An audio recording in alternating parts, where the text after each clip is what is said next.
They say blood is thicker than water, but sometimes blood forgets. I was 17 when I dropped out of high school, not because I hated school, not because I couldn't make it, but because my baby brother Derek had a dream, and we only had enough for one of us to chase one.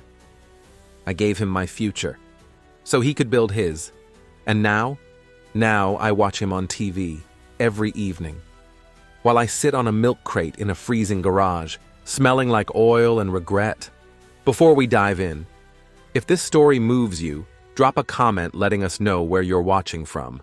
And if you haven't already, hit like, subscribe, and turn on the bell to keep the stories coming your way. Just a heads up, we don't just share stories here, we invite you to experience them. There's a little quiz at the end just for fun. It's our way of saying thanks for watching closely and spotting the subtle moments others might miss. Anyway, my name's Marcus, and this is how my brother made it. On my back.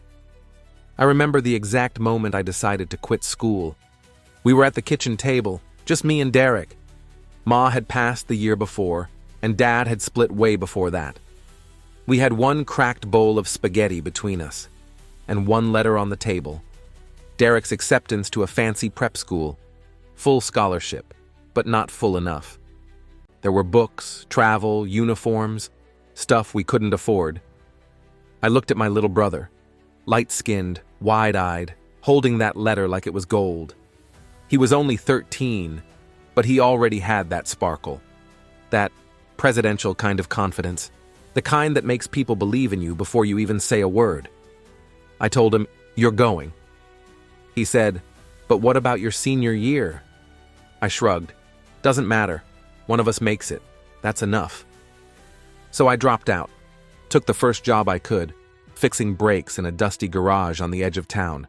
No benefits, no AC, just busted knuckles and back pain. But I kept food on the table, paid for every extra book he needed, worked weekends so he could get tutoring, even sold Ma's old ring to get him a decent suit for his first debate tournament. And he soared. National finals by 16, Ivy League by 18, tech entrepreneur by 24. And now, he's got his own show. The Derek Cole Report. Finance tips, startup hacks, inspirational sound bites. People love him. America loves him. Me? I catch glimpses of him through a cracked TV screen mounted above a stack of tires. Sometimes I mute the volume just to watch his face. He looks so shiny, so polished, so far from the boy I used to chase around our front yard with a busted football and grass stains on his knees. He talks about building from nothing, about self-made success. Never mentions me. One time, a customer walked into the garage while I was watching, saw the screen, then saw me. "Hey, you kind of look like that guy on TV," he said. I just smiled. "Yeah," I said, wiping my hands on a rag. "We get that a lot." He laughed like it was the dumbest thing I could have said, then wandered off to the waiting area. But it stuck with me. That he saw the resemblance, even when Derek didn't seem to anymore. There was a time Derek called every Sunday. Every single one. He'd be talking so fast I could barely keep up. About his college projects, new internships, some investor he met at a hackathon. I'd nod and listen, with my phone balanced on a tire stack and my hands elbow-deep in a busted alternator. Then, slowly, the calls got shorter. Then came the texts. Then, nothing. Not a fight, not a betrayal. Just a slow fade. Like I'd been background noise the whole time. One day, I found an old photo of us. We were sitting on the hood of Dad's junked Chevy, both of us holding root beers like we were kings. I mailed it to him. No note. Just the photo. He never replied. A few weeks later, a man in a white button-down came into the shop. Said he was scouting locations for a show. Said he worked for the Derek Cole Report. My chest tightened. "Derek Cole?" I asked. The man smiled, proud like he knew a secret. "Yeah, we're doing a segment on hometowns. community roots, that kind of thing. I stood there for a second, dirty rag in hand, sweat stinging my eyes. This was his hometown, I said, my voice a little lower. Not anymore. The guy looked confused, scribbled something on a clipboard, then left. He didn't recognize me. Didn't know that the man they were scouting with satellite trucks and sound crews used to sleep with his head on my lap when thunderstorms scared him. Didn't know I used to mix ketchup and water to make fake spaghetti when the fridge was empty. Didn't know I was Marcus, the brother who gave him everything. A week later, I saw the episode. He stood in front of our old building, the one that got condemned 2 years ago, and talked about humble beginnings and resilience. I waited. I waited for him to say it. Just once, to say my brother Marcus helped me. To say I wouldn't be here without him. But he didn't. He talked about Ma, about growing up with challenges, but never about me. He didn't forget. He just chose not to remember. I kept fixing cars, kept my head down, and then, last winter, I got a letter. Real envelope, thick paper, gold trim. It was an invitation to the annual Cole Foundation Gala. Honoring local heroes, it said. Black tie, dinner, speeches. I almost laughed. It felt like someone offering you a glass of water after watching you crawl through a desert for 20 years. Still, I went. Not for the glitz, not for the free food. I went because a part of me, the part that still watched the show every night, wanted to believe maybe, just maybe, he'd look out from that stage and see me. I borrowed a suit from a guy at the garage, 2 sizes too tight and smelled like mothballs. Taped the cuffs so they wouldn't fray. I walked into that ballroom like I was walking into court. The place was dripping with money. Crystal lights, champagne towers, people clinking glasses and dropping names like coins in a wishing fountain. And there he was, Derek, standing under a spotlight in a navy suit that looked like it cost more than my rent for the last year, smiling like a billboard, shaking hands with people who didn't even know his middle name. He didn't see me. Or maybe he did and chose not to. Halfway through the evening, I found my way to the bar, watching him from a distance like I was watching a movie. I didn't belong there, and I knew it. That's when an older woman tapped my shoulder. "You here for the honoree?" I nodded slowly. Something like that. She smiled. "Isn't Derek just incredible? My son wants to be just like him, a real role model." I tried to smile back, but my jaw locked. "Yeah," I said. "He's something." After the speeches, I caught him near the entrance, surrounded by fans and executives. I waited, then called his name. "Derek!" He turned. For a second, his eyes flickered. Recognition, surprise, maybe even guilt. Then he masked it. "Hey," he said, giving that TV smile. "Good to see you." Not Marcus, not bro. Just, "Hey." I stepped closer. "You invited me?" He blinked. "Oh, yeah. I mean, the team handles all that. It's great you came." The words hit like a cold slap. I opened my mouth to say something, anything. But he was already turning back to the cameras. I left before dessert, back to the garage, back to the cold, back to my milk crate and busted heater and old screen glowing with reruns of the same speech I'd just walked away from. I don't know what hurt more, that he didn't acknowledge me, or that part of me still wanted him to. 3 weeks later, a delivery truck pulled up outside the shop. The driver asked for Marcus. I wiped my hands and stepped forward. He handed me a big brown box and drove off. Inside was a brand new flat-screen TV. No note, no card, just the screen, and a sticky note with one word. "Thanks." I stood there staring at it. Thanks for what? For raising him? For quitting school? For disappearing so he could shine? Or thanks for staying quiet? For not asking for anything? I didn't plug in the TV. I left it in the corner of the garage, next to the old tire stack. still unopened, still silent. Because if that's what thanks looks like, I'm not sure I want it. And then, last night, something happened. One of the young guys I mentor at the garage, Jamal, came in late. Tears in his eyes, hands shaking. Said his mom got laid off. Said he might have to quit his GED program to start working full-time. I saw myself in him, and I remembered. I took off my hoodie, handed him the wrench, and said, "You're not quitting." He looked at me, confused. "But how?" "I'll cover it," I said. "I'll take your shifts.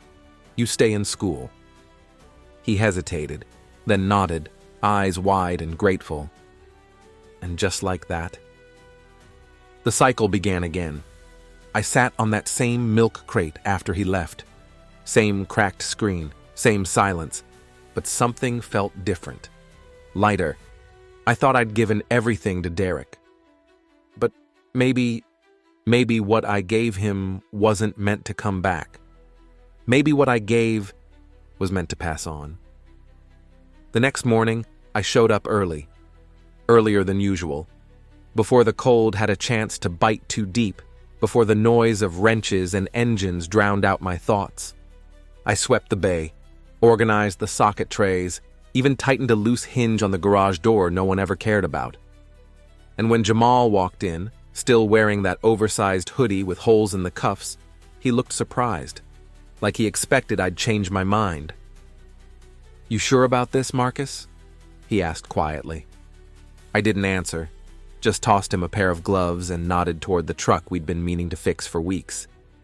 He smiled, but something in me didn't. That night I went back to my apartment, if you could call it that.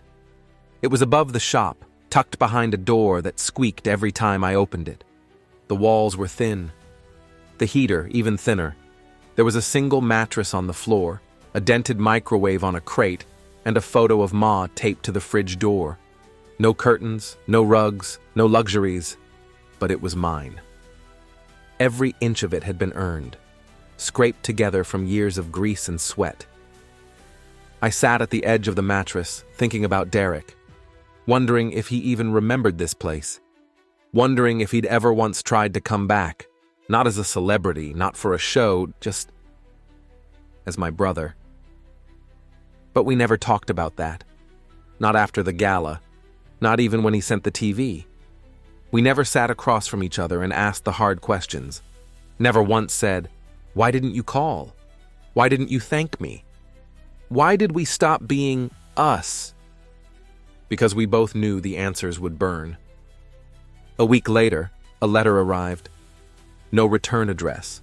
Just my name, scrawled in handwriting I didn't recognize. Inside was a typed letter on Cole Foundation letterhead. "Dear Mr. Marcus, we are pleased to inform you that you've been selected as one of our community's unsung heroes for the upcoming Elevate Awards. Your contributions as a mentor and role model have not gone unnoticed." I stopped reading. There it was again. A fancy way of saying thanks without ever sitting down to listen. They were handing out trophies now, like you could wrap silence in velvet and call it closure. I didn't respond. Didn't RSVP, didn't go. I gave my invite to Jamal, told him to wear a clean shirt and speak like someone who mattered, because he does. About a month later, I was under the hood of a rusted-out Mustang when someone called my name. "Marcus?" I wiped my hands and looked up. It was Elijah, our cousin, one of the few people still connected to both of us, though barely. "Didn't think I'd find you here," he said, eyeing the cluttered garage. "Not much of a mystery where I'd be," I replied. He held up a manila envelope. "Derek asked me to bring this." I froze. Elijah didn't wait for me to reach out, just dropped it on the nearby bench. "He wanted to come himself," he said. I laughed, bitter and sharp. "No, he didn't." Elijah didn't argue, didn't try to explain. He just looked at me for a long moment and said, "You two need to talk." And then he left. Inside the envelope were papers, property deeds, bank statements, a letter with legal terms I didn't fully understand. But the point was clear. Derek was offering to buy the garage, renovate it, elevate it, as he put it. There was even a clause for me to become general manager. A salary, healthcare, retirement. It should have felt like a dream, but it didn't. Because it wasn't about the shop. It wasn't about me. It was about image, control, narrative. He wasn't handing back the years I gave him. He was trying to rewrite them, like I was an employee of the Cole story, not the reason it began. I didn't sign, didn't call, didn't even shred the papers. I just folded the envelope back and stuck it behind the breaker box, where I keep the things I'm not ready to throw away, but can't bear to look at either. The next time I saw Derek, it wasn't planned. I'd taken a day off, rare for me, to drive Jamal to a regional skills competition a few towns over. He made it to the finals, placed second. I told him I was proud of him, and I meant it more than anything I'd said in years. We stopped by a diner on the way back. Just fries and milkshakes and a beat-up booth that smelled like coffee grounds. Then I looked up, and there he was. Derek, sitting at the counter. Alone. No cameras, no suit, just Derek. Our eyes met, and neither of us moved. Not at first. Jamal looked between us. That's him, isn't it? I nodded slowly. He started to stand. Should I say something? No, I said quietly. This one's mine. I walked over, felt my knees tighten with every step. He looked up as I approached. Marcus, he said. Just my name. No smile, no performance. I didn't expect to see you here, he added. Didn't expect to see you either. We stood there in silence for a moment. Then he asked, Can I sit with you? I didn't answer, just turned and walked back to the booth. He followed. We sat, three of us, like strangers. Derek glanced at Jamal. You his son? He asked. No, Jamal replied. He's my mentor. Derek nodded, then turned back to me. I didn't mean for things to get like this. I stared at him. You didn't stop it either. He looked down at his hands. You were the only one who ever believed in me, he said. And I didn't know how to repay that without messing it up. I leaned in slightly. I didn't want repayment, Derek. I wanted you to remember. That's it. He swallowed. I do. No, I said. You remember what's convenient, what looks good in a headline. His eyes glistened just a little, but no tears came. You think I owe you more than I gave. I think you never gave anything at all, I said, my voice steady. And the worst part is, I don't even want anything now. We sat there in silence. Jamal excused himself, sensing the tension. After a long moment, Derek reached into his coat pocket and placed a small, worn-out photo on the table. It was the same one I'd mailed him years ago. The two of us on the hood of Dad's old Chevy, holding root beers. He'd laminated it. I keep it with me, he said softly. Everywhere I go. My throat tightened, but I didn't let it show. Then why never mention me? Because I didn't know how to, he admitted. I thought maybe I was honoring you by protecting your name, keeping your sacrifices private. I shook my head slowly. You don't get to decide what honoring someone looks like.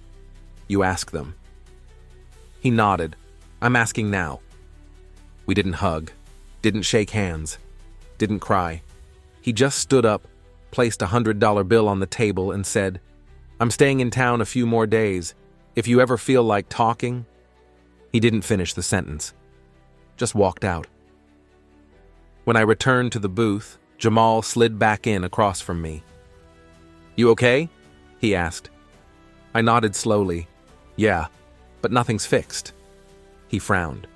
So, now what? I looked at him, then out the window where Derek had disappeared. Now we figure out who we are, when there's no one left to fix things but us. Sometimes, silence isn't absence. Sometimes it's just the space between two people who never figured out how to meet in the middle. Derek and I, we were never enemies.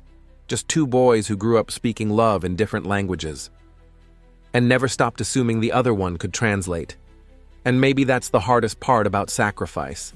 It doesn't always come back dressed in gratitude. Sometimes it just echoes quietly, like a name you hoped someone would say out loud. But life keeps moving, and I'm still here, in this garage, on this crate, still building, still giving, not for recognition, but because someone once did it for me. Before you go, if this story stirred something in you, hit that like button. Drop a comment telling us where you're watching from and what part of this story hit you hardest. And don't forget, there's a little quiz at the end. Subscribe for more stories like this, true style tales that don't just entertain, but sit with you. Because here at Fiction Echoes, we don't just tell stories, we let them live inside you. Quiz. Can you count how many times I said the name Marcus? Get it right before anyone else does.